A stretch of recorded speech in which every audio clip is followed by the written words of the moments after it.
кудукка чаканы ташташканда чакага байланган аркандын өзү гана кайтып чака жок болуп кетет.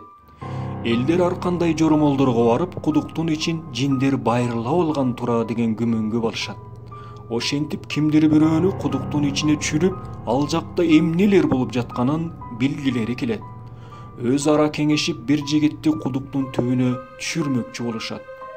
Жигит бир шарт менен кудуктун түбүнө түшмөкчү болот.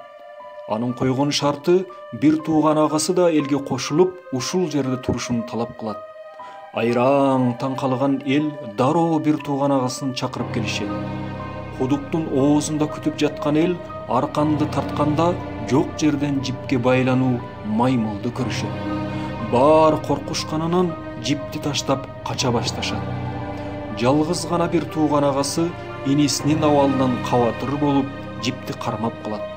Көрсө, кудуктун ичинде түшүп калган маймыл чакага байланган жипти чечип салчу экен. Маймылды чыгарган соң арканды кармап, иниси да кудуктан чыгат.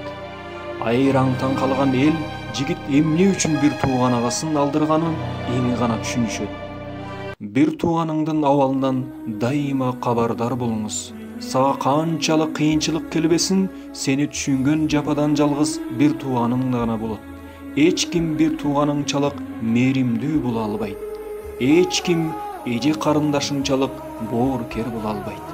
Сен аларды жоктобосуң да, алар сени издеп кабатыр болушат. Ата-энеңден кийин эң мээримдүү жакындарың бир туугандарың болушун унутпа. Досторуңдун көптүгү бир туугандарыңды унуттуруп койбосун. Саид Рахмат.